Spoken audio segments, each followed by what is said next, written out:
अगर आप भी चाहते हैं बंशीधर चौधरी, धर्मेंद्र निर्मलिया, विक्की राजा, आतिश लाल यादव, राजेश रंजन का ऑडियो और वीडियो सबसे पहले आप तक पहुंचे तो हमारे सजनी म्यूजिक को लाल बटन को दबा के चैनल को सब्सक्राइब जरूर करें और साथ में बेल आइकन को दबाना ना भूलें। Recording by welcome music.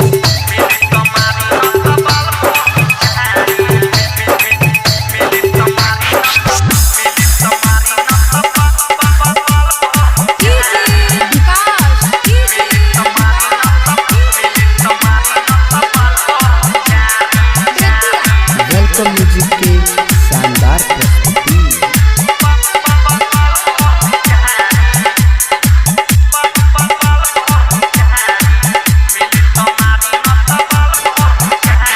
हम है छिहत्तरा बाबा, हम है छिहत्तरा बाबा लहंगा के पुजारी, हम है छिहत्तरा बाबा लहंगा के पुजारी।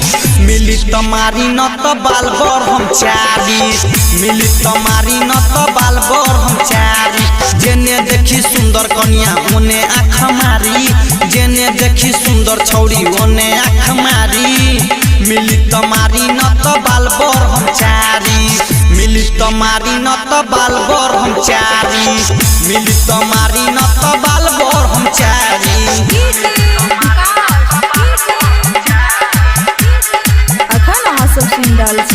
मधुबनी से वेलकम म्यूजिक के शानदार प्रस्तुति।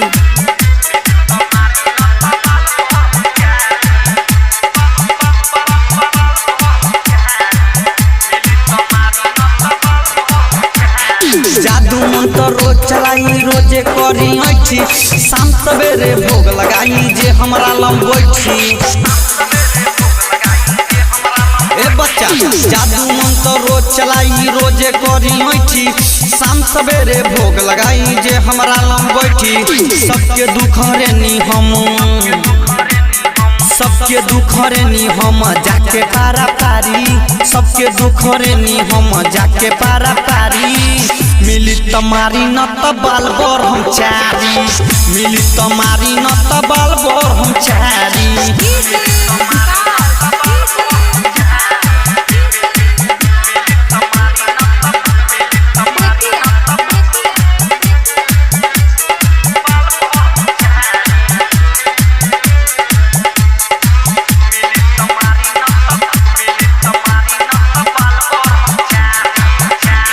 ढेर दिना के बारे बच्चा हमरा एक्सपीरियंस, एक बेर जे आ जाला कुट्टी आला परमानेंट।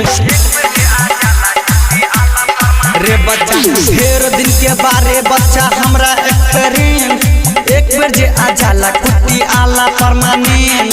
विक्की राजा संजीव मोहन, नरेश विक्की राजा संजीव रहेले पछारी, विक्की राजा संजीव मोहन रहेले पछारी।